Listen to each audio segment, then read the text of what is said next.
ओए सुन, ये गाड़ी ना बाद में साफ कर लियो, हमारी गाड़ी पहले साफ कर दे। एक्सक्यूज मी मैम, मैं कोई गाड़ी साफ करने वाली नहीं हूँ। मुझे लगता है आपको कोई गलतफहमी हुई है। अरे क्यों बहाने बना रही है? साफ दिख रहा है, गाड़ी साफ कर रही है और शक्ल से ही दिख रहा है कि कितनी गरीब होगी। टेंशन मतलब पैसे देंगे हम, फ्री में थोड़ी कराएंगे।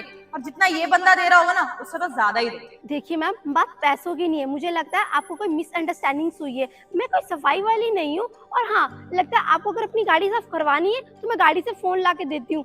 आप फोन करके बुला लीजिए ना किसी गाड़ी साफ करने वाले को। अबे तेरे को क्या लगता है हमारे पास फोन नहीं है क्या? इससे ज्यादा ही महंगा फोन होगा। तू तो यूज करती होगी वो बटन वाला फोन। इधर देख, आईफोन है, बहुत अमीर है। अब समझ आ गई? तेरे जैसे ना 50 नौकर है मेरे घर पे। मेरे पति को जानती नहीं है। यहाँ का ना, इस पूरे स्टेट का सबसे बड़ा बिजनेसमैन है वो। और चेतना, ये लोग पागल है क्या? दो लोग मिलके एक ही गाड़ी को साफ करने में लगे। चल, बुढ़िया तो उम्रदार है, तू चल के हमारी गाड़ी साफ कर दे। छोड़ो, तू नहीं आ सकती ना, तू बिजी है गाड़ी साफ कर रहे हो। बुढ़िया को भेज दे, बुढ़िया गाड़ी साफ कर देगी। तू तो जगह से कमाई हो जाएगी फिर अच्छी खासी। अरे नहीं नहीं, इस बुढ़िया को अबे सफाई करते करते कुछ हो गया, फालतू में हमारे सर पड़ जाएगा। और वैसे भी बहुत धीरे धीरे करेगी। मेरी गाड़ी तो यही साफ करेगी। अकड़ दिखा रही थी ना फोन की, अब तू ही मेरी गाड़ी साफ करेगी। देखिए मैम, बहुत हो गया आप दोनों का। मैं कब से सुनी जा रही हूँ, बिना वजह आप बोली जा रहे हो। मुझे तो समझ में आता है कि मुझे बोलिए, मैंने इतना आपको टॉलरेट कर लिया, और तो मेरी माँ को बोली जा रहे हो आप। आपको शर्म नहीं आती? अबे आवाज ना नीचे रख के बात कर, समझ आ गई? तेरे फायदे की बात कर रहे थे। इतना ही तो बोला था कि गाड़ी साफ कर दे। दूसरों की कर रही है, हमारी कर देगी तो कौन सी बड़ी बात हो जाएगी? ये कोई दूसरों की गाड़ी नहीं है, ये मेरी गाड़ी है, समझिए आप। ये तो तेरी गाड़ी होगी ना। अबे शक्ल देखिए तूने अपनी, इस गाड़ी के आसपास भी नहीं आ सकती तू। और क्या बोल रही है? ये गाड़ी तेरी होगी, तेरे पास बहुत महंगा फोन है तो तू बहुत अमीर होगी। यार पूरी स्टेट इसके नाम होगी। हाँ, बात तो सही है तुम्हारी चेतना। वैसे दिखा रही है जैसे इस पूरे सोसाइटी की ओनर यही है। अरे कुछ नहीं है, बस फेंक रही है। अरे इन लोगों को बहुत अच्छे से जानती हूँ मैं। काम ही चल रहा होता ना तो जानबूझ के दिखाते कि हम बहुत बिजी है ताकि हम और पैसे दें और तभी आके काम करें। अरे कम से कम ईमानदारी का तो खा लो, जितना काम करो उतना पैसा लो। चल छोड़, हमारे पास बहुत पैसा है, हम तो ऐसे ही छोड़ देते हैं। जितने पैसे बोलेगी ना उतने पैसे दूंगी। पर गाड़ी तो तू ही साफ करेगी, चाहे तू उसके 1000 ले या 10,000 रुपए। अगर इतना ही पैसा आप लोगों के पास तो किसी को बुला के गाड़ी साफ करवा लीजिए। मैं तो कोई गाड़ी साफ करने वाली हूँ नहीं। मुझसे तो ये बदतमीजी से बात करिए मत। और हाँ, कब से देखिए जा रही हूँ, चढ़े जा रहे मेरे सर चढ़ के बैठेंगे क्या आप? अबे तेरी हिम्मत कैसे हुई? बदतमीज किसे बोल रही है तू? हमने प्यार से ही बोला था कि हमारी गाड़ी साफ कर दे। तू ही ज्यादा अकड़ दिखा रही थी और अब मेरी ईगो हर्ट हो चुकी। और अब मेरे को है कि मेरी गाड़ी तू ही साफ करेगी, चाहे कुछ भी हो। और बदतमीजी तो अभी हमने तेरे साथ की भी नहीं है, तो हमें जानती नहीं हम क्या क्या कर सकते हैं। क्या क्या कर सकते हो अब तो मैं जानना चाहूंगी। तुझे ना खड़े खड़े, इवन तुझे ही नहीं, तेरे पूरे खानदान को खरीद सकते हैं। अच्छा, तो ऐसा ना हो आपका ही खानदान चक्की पीसने पे आ जाए। अच्छा, कैसे चक्की पीसने पे आएगा? पुलिस के पास जाके कंप्लेंट करेगी? तू जानती भी है कि मेरे पति के पास कितने पैसे हैं, हाँ मेरे पति की कितनी जानकारी है। उल्टा तू ही जेल चली जाएगी, समझ आ गई? आपको पता भी है आप किससे बात कर रहे हैं? और हाँ, आप छोड़िए, आपके लोगों से ऐसे ही बात करते फिरते हैं, यही आपकी तमीज और यही एजुकेशन है? हाँ, हमारी यही एजुकेशन है और हमारी यही तमीज है कि हम लोगों को लेवल देख के उनसे बातें करते हैं। हाँ, और वैसे भी तुम जैसे लोगों को ना उनकी औकात में रखना बहुत इंपॉर्टेंट है, नहीं तो सर पे चढ़ जाता है इज्जत के नाम पे। अरे जो नया शुरू है ना टीवी और सोशल मीडिया पर कि इज्जत करो सबकी, हमारी इज्जत करो, ये सब ना तभी अच्छा लगता है। और वो लोग जो इज्जत कर रहे होते हैं ना, वो सिर्फ व्यूज के लिए कर रहे होते हैं, कुछ सच्चाई नहीं होती है उसमें। तुम लोग की जो औकात है ना, तुम्हें उधर ही रखना बहुत इंपॉर्टेंट है। और इज्जत कमानी पड़ती है, क्यों खैरात में भीख मांगते नहीं मिलती है, जैसे तुम अभी मांग रही हो। अरे यार, इसने तो दिमाग खराब कर दिया है। एक काम बोला है गाड़ी साफ करने का, गाड़ी साफ नहीं होती ना तुझसे।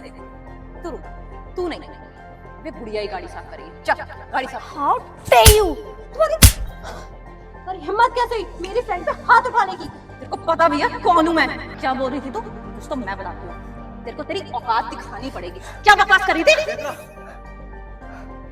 ये क्या कर रही हो तुम? इसको इसकी औकात दिखा रही हूँ। मुझ पे हाथ उठा रही है, मुझ पे। इस स्टेट के सबसे बड़े बिजनेसमैन की वाइफ हूँ मैं, और इसने मुझ पे हाथ उठाया। इसको बस इसकी औकात दिखा रही थी मैं, और मेरी इंसल्ट करने की कोशिश की इसने। मुझे नहीं पता, तुम इसे सबक सिखाओ। तुम्हें शायद से पता नहीं है वो कौन है। अरे कोई भी हो, इसकी हिम्मत कैसे हुई मेरे पे हाथ उठाने की? पहले जान तो लो वो कौन है। कौन है?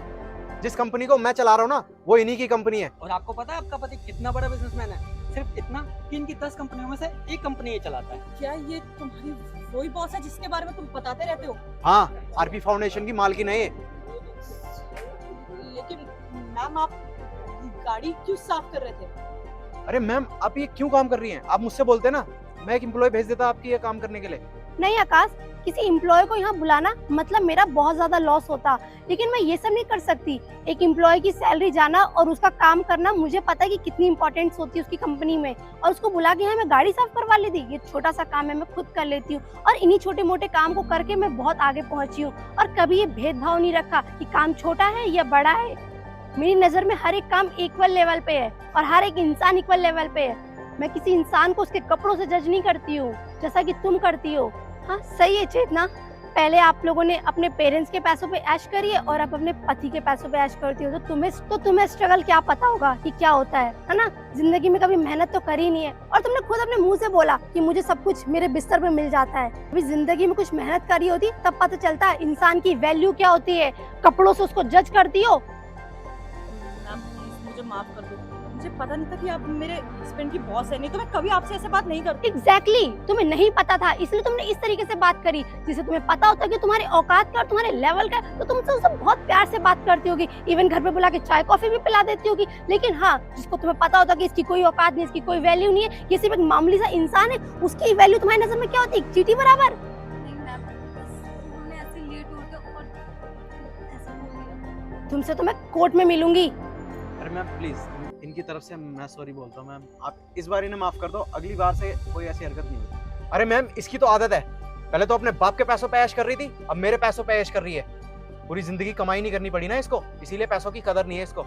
अरे ma'am I am really sorry, इसकी तरफ से मैं आपसे सॉरी मांगता हूँ, प्लीज इसे माफ कर दो। अगली बार से ऐसी कोई हरकत करेगी ना तो उसका हर्जाना मैं भुगतूंगा। जरूर माफ कर देती, अगर ये आपकी वाइफ नहीं होती और एक अच्छी इंसान होती। गलती की माफी होती है, पर गुनाह की कोई माफी नहीं होती। गुनाह की सिर्फ सजा मिलती है, जो कि इनको मिलेगी, और मैं छोड़ने वाली नहीं हूँ। नहीं मैम प्लीज प्लीज आप कोर्ट में केस मत करना, मेरी पूरी लाइफ बर्बाद हो जाएगी। Please I am really sorry, मैं आज के बाद ऐसे कुछ नहीं करूंगी। चेतना, मैं ऐसा कुछ नहीं करने वाली, क्योंकि तुम्हारा पति बहुत अच्छा इंसान है, एक वफादार इंसान है। उसने मेरी कंपनी के लिए मुझसे ज्यादा मेहनत करी है, और मैं कभी नहीं चाहूंगी कि उसका घर बर्बाद हो जाए। बस ये इसलिए क्या तुम्हें सबक मिल जाए, आइंदा तुम मेरी जैसी किसी और लड़की की इंसल्ट ना करो। और हाँ, लड़की तो छोड़ो, अरे एक माँ का तो लिहाज कर लिया होता। तुम्हारे घर में भी माँ होगी ना, सास भी होगी, उनसे भी ऐसी बात करती हो। इंसानों की कदर करना सीखो, पहले अपनों की सीखोगी तब दूसरों की कर पाओगी। चलिए माँ, असगर आप ऑफिस में मिलना मुझसे। Okay ma'am. चलिए माँ। तुम तो घर चलो, तुम्हें तो मैं बताता हूँ, चलो।